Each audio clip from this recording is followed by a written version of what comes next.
Hey, what up, you guys? It's your boy AP with a new video. Haven't done a video in a while. I've been, very busy. This YouTube thing is not easy. But today, what I'm gonna talk about is, a little bit of what I've been reading. Again, I've been reading the Bible.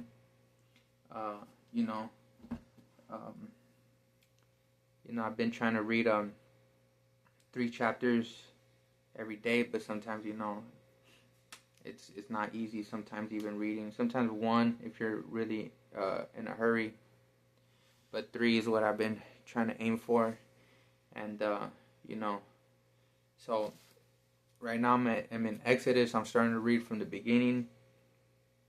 You don't know how long I've been trying to get through the book of Genesis, but last month I was able to read, because I read really, really slow and I get distracted very easily.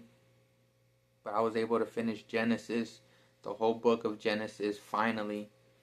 And, I'm very grateful. But now I'm in Exodus 26, where, I think I don't know how long it was ago before, maybe 2 months ago, where I started reading the beginning of the Bible. So now I'm at Exodus 26, and I'm gonna talk a little bit about what I've read in 26 Exodus.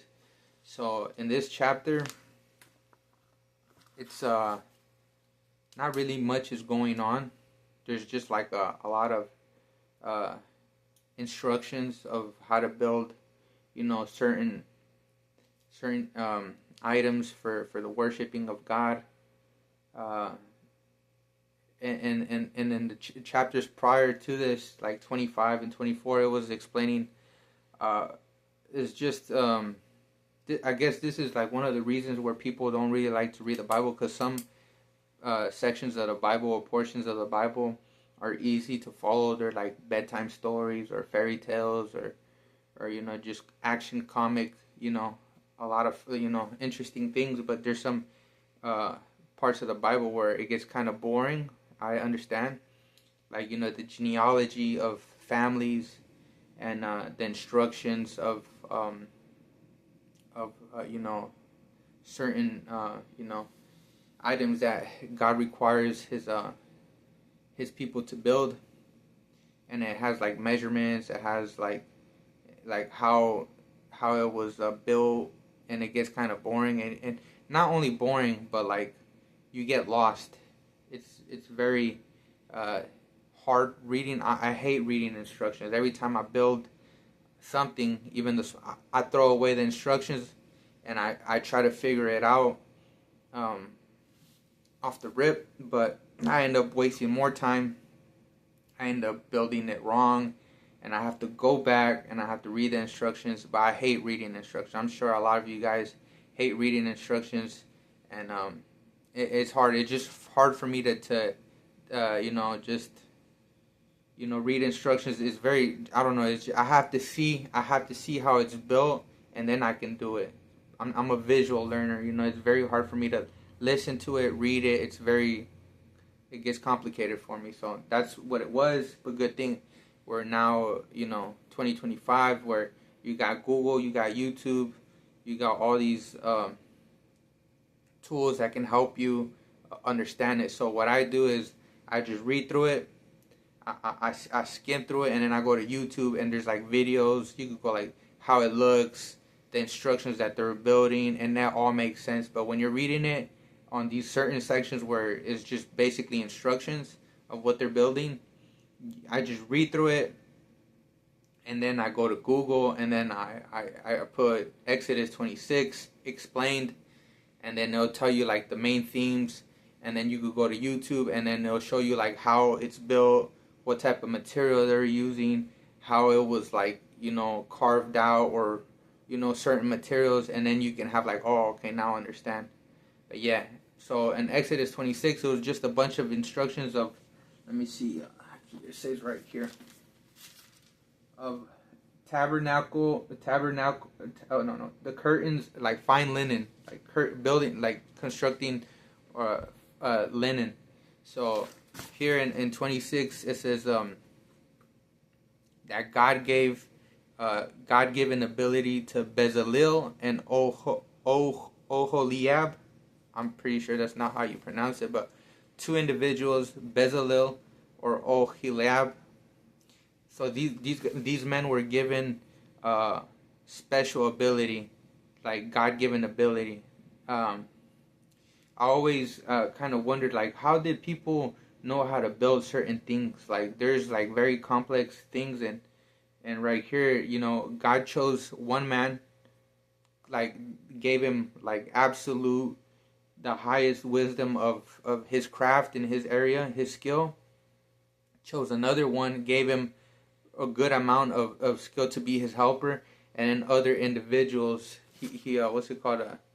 He blessed other skilled individuals who have been specifically gifted by God to do complex work required for the building of the sanctuary places. So I always wondered to myself, like, how do they know how to construct it? How did it, So God appointed one man to give like the most wisdom, and he appointed like a helper, like a second in command, and then he blessed other individuals with lesser, but they all worked as a team, and they all, gave game or knowledge to each, So let's say God blesses me how to do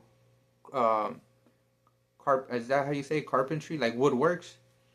Like one day I don't know anything, and the next day at work I'm a master. What's it called? Carpenter. And it's my job to pass on that knowledge to other people. But those people are also blessed to soak up knowledge. They're not like normal people. They've been specifically blessed by God's Spirit to soak up this knowledge and to pick up right like where it needs to be. So you have a whole team.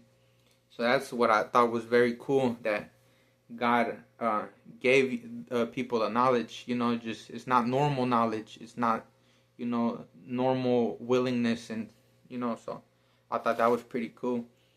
And right here, so as I was talking about the tabernacle, the building of the tabernacle. If you don't know what a tabernacle is, like a place where God, resides, comes, he appears and is near that place.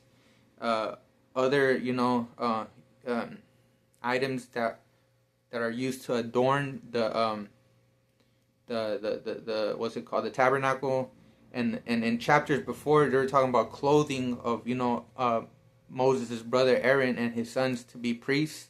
So they had very complex uniforms or clothes that had to be built in order to worship in the tabernacle or something like that. And it was very so those items, the tabernacle, the curtains, the covers, the veils, the hangings, the framework, the pillars, everything, where you sacrifice the animals, there's a place to burn animals.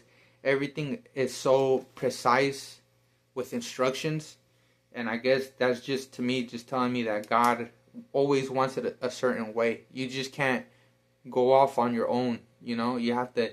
God likes people to use their brain. He likes you to understand. He doesn't. He gave us these brains to use them, to understand things, put puzzles together, do good works, and right now in this generation, it's not cool, and it's difficult, for people to stay concentrated in one thing through all the distractions that there are. But yeah, God likes us to use our brains and to follow instructions, because if you're off by 1 centimeter, that could mean life and death, And back then, the laws and his requirements were very, very strict. Right now, it's as easy as possible, I think. You don't have to be as perfect. But back then, in those days, one small, let's say you're off by an inch, I don't know, you could get stoned. I'm not sure. But, so God likes precision, instructions, and us to be able to follow them. Because if we're able to follow the instructions for these sanctuary buildings, then we can follow his commands and understand the Bible. You know, a lot of people think that the Bible is very complex. I'm not that smart at all. Trust me. Trust me. You could call my brother, and he'll tell you, my brother, he is not smart. Trust me. And, you know, you pray to God. You tell him, like, hey, please help me understand. Because the way that is written here, it's not like the English that we speak today. But when I pray, it's like I'm understanding. It's like I'm reading it like I'm talking to another person. Sometimes I have to pause, look up some words on Google, and then do like a re-examining of what it means. But then I understand. But most of it I can pretty much understand it. But you just need time and practice, and you need to, you know, pray before you read the book for understanding. And, you know, you're not gonna understand probably everything, but you're gonna probably understand the most important things, you know.